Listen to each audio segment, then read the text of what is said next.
Instagram bersama Gufron dan Rubai Law Firm membahas mengenai tindak pidana penghinaan terhadap presiden dan wakil presiden yang dimana akhir-akhir ini sedang viral pembahasannya.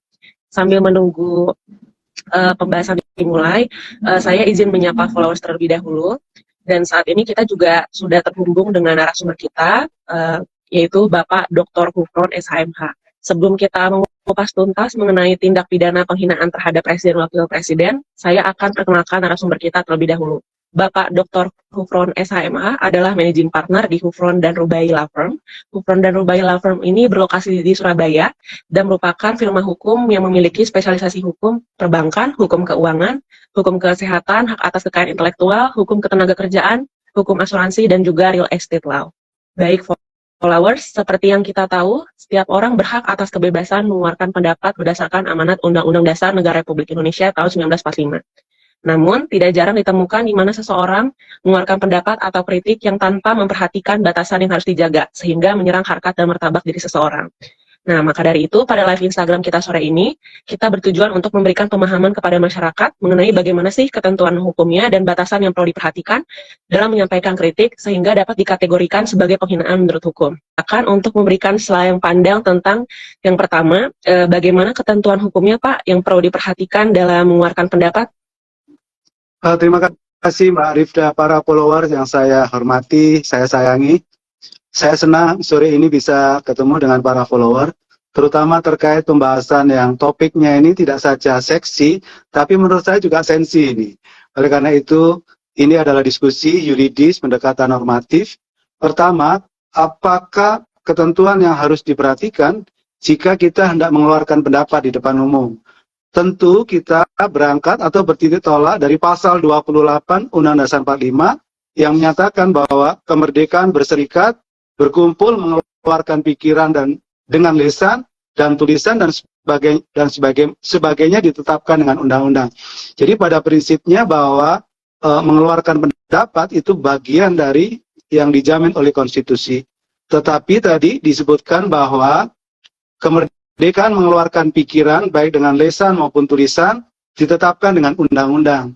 Ada satu undang-undang yang itu adalah penting diperhatikan terkait dengan kemerdekaan menyampaikan pendapat di depan umum, yaitu Undang-Undang Nomor 8 Tahun 1998 tentang kemerdekaan menyampaikan pendapat di depan umum. Perlu diketahui bahwa dalam konteks menyampaikan pendapat di depan umum di dalam pasal 6 ada 5 hal yang harus diperhatikan. Yang pertama adalah menghormati hak dan kebebasan orang lain gitu. Yang kedua adalah menghormati aturan-aturan moral yang dijunjung tinggi oleh masyarakat yang beradab gitu. Yang ketiga, menaati hukum dan peraturan perundang yang berlaku. Keempat adalah menjaga menghormati keamanan dan ketertiban umum. Yang kelima, menjaga keutuhan persatuan dan kesatuan bangsa. Baribda yang perlu saya garis bawahi dari 5 tadi itu adalah menaati hukum dan peraturan perundang yang berlaku. Artinya bahwa dalam konteks mengeluarkan pendapat, menyampaikan pendapat, bahwa tidak boleh melakukan pelanggaran hukum. Jadi dalam konteks menyampaikan pendapat di depan umum, tidak boleh kemudian melakukan penganiayaan, pengerusakan benda atau barang, kemudian menyampaikan istilahnya ujaran kebencian atau hate speech, menyampaikan berita bohong, ya tidak boleh menghasut, termasuk juga tidak boleh melakukan penghinaan, baik itu pencemaran nama baik maupun itu adalah fitnah. Jadi kemudian pertanyaannya adalah, lantas pasal mana Pak yang bisa dipakai kalau ternyata pasal kaitannya khusus penghinaan presiden itu ternyata itu dinyatakan tidak punya kekuatan mengikat, jadi dinyatakan batal gitu.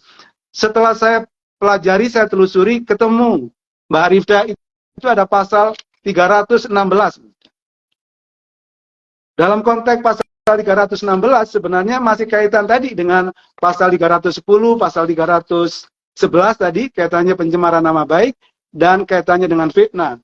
Di dalam pasal 316, pidana yang ditentukan dalam pasal-pasal sebelumnya, maksudnya pasal-pasal penghinaan dan pasal fitnah secara umum tadi itu dapat ditambah sepertiga jika yang dihina adalah seorang pejabat pada waktu atau karena menjalankan tugas yang sah. Jadi kalau menurut saya pasal 316 ini bisa kemudian dipakai untuk kemudian dasar untuk kemudian diterapkan pada kasus konkret kaitannya dengan penghinaan terhadap presiden, khususnya adalah pejabat pemerintah gitu. Jadi kalau menurut saya pasal 134, 136 bis, 137 udah dinyatakan tidak punya kekuatan mengikat, tapi menurut saya masih ada pasal 1 yang bisa digunakan, yaitu 316 KUHP. Kira-kira itu, Mbak Rifda.